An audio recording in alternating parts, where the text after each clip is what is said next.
I am so excited to talk about the Xbox Series S versus the PlayStation 5 Slim in 2024, which is the best for you. Let's pretend that the PlayStation 5 Slim is a digital edition and go from there. And I think that is a more fair comparison than just a disc edition of a console versus a digital edition of a console. Now, the price difference between the PlayStation 5 Slim and the Xbox Series S will be about $100 in Australia. So for $499, you can get yourself the Xbox Series S. For about $599, you get yourself a PlayStation 5 Slim Digital Edition. What are the main differences? So cosmetically, we've got a lot of differences. Not only do we have a lot of customization with the PlayStation 5, we also have a lot of accessories that are brand new with the PlayStation 5 range. We also have the addition of adding a disc drive to the PlayStation 5 Slim Digital later, if you really want to. So there's a slight advantage for getting a PlayStation 5 over getting an Xbox Series S. Now, some major advantages with getting an Xbox Series S would be from in-game customization, so you can actually get into full-on development modes, get really in the nitty-gritty with customization of home screens, UI customization, the Xbox Series S. So that has major upside to it.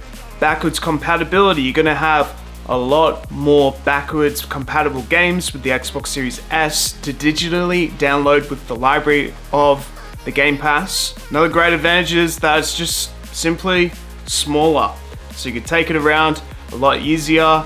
It is a bit cheaper, and in terms of just overall experience, it is cheaper overall because of the Game Pass. You don't have to buy such expensive games for it.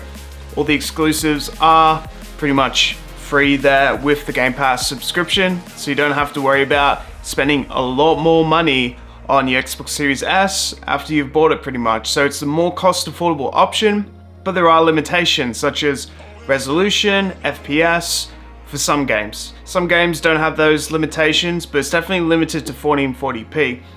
While spending an extra $100 will get you a PlayStation 5 with greater exclusives for the latest generation. I'm sorry, but even the previous generation, there's better exclusives. The Last of Us, Returnal, Rift Apart, the list goes on. But even for cross-compatible games, like you're gonna pay full price with Hogwarts Legacy, for example, on the Xbox Series S. So you might as well get the PlayStation 5 and have Hogwarts Legacy on it and have all the exclusives on it too, which are a bit better to play. But yeah, it's more expensive. Also, the accessory range for the PlayStation is just more up to date than what they are with the Xbox at the moment. Now, for things like racing simulations, specifically like Forza games, some of the best games out there, honestly, for racing, and you can't argue with that opinion. Even the new Gran Turismo, new Need for Speed games, all those, the Crew, they don't stand a chance against Forza. It's definitely worthwhile if you want to do a cool racing simulation setup. Get yourself like a Logitech wheel, get yourself an Xbox Series S, and you can have a full-fledged racing simulation setup for less than $1,000.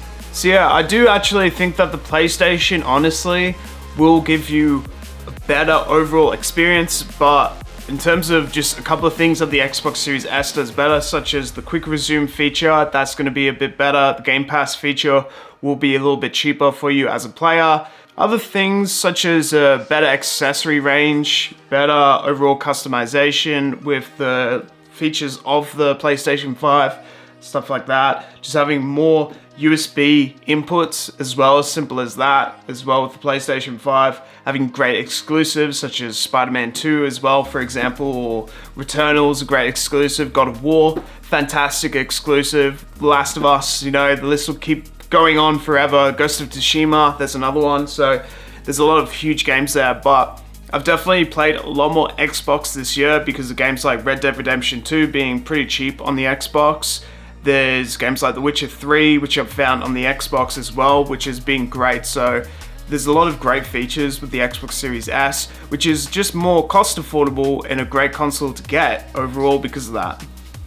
In terms of overall storage, now the black edition of the Xbox Series S is the better one to get because you get the 1 terabyte inbuilt. With the Xbox Series S though, you only get the 500 gigabytes, and getting storage expansion is very expensive for the Xbox Series S. If you get like the Microsoft version or the Xbox version of the storage expansion, it's like $300 to $400 to get those in Australia. It's just extremely expensive. I'm not saying that storage expansion is cheap. With the PlayStation Evo, you know, you're going to be spending upwards of a couple $100s there too.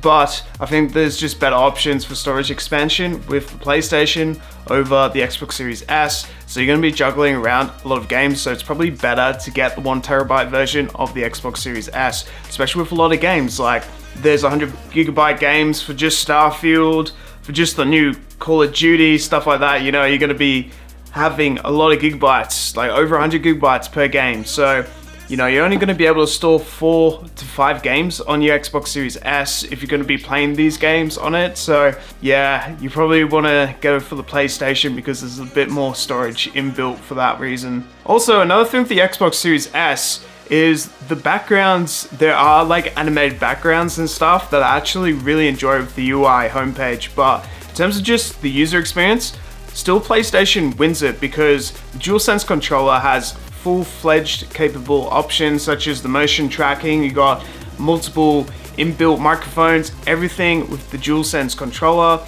It is incredible. And also just the home bar for the PlayStation is better than what they have on the Xbox, and just other things like having multiple animated backgrounds with the different discs or different games that you select, and having 2 different menus for just the games, and then you get the actual media menu separated. With the Xbox, it's just sort of all in one. And also with updates as well, you're going to have consistent updates with Xbox a lot more than with PlayStation. So yeah, overall you're going to get a lot of user experience customization with the Xbox. Quick resume feature, Game Pass, great for racing simulation, great for cost affordability and portability 110%. And also usability in terms of just less noise as well. Definitely the Xbox Series S will win it. But because of resolution, because of the accessories, because of even the extra $100, but you get the great exclusives. We're getting so many great things with the PlayStation 5 Slim. I just think the PlayStation 5 Slim is the better console to go for in terms of the exclusives.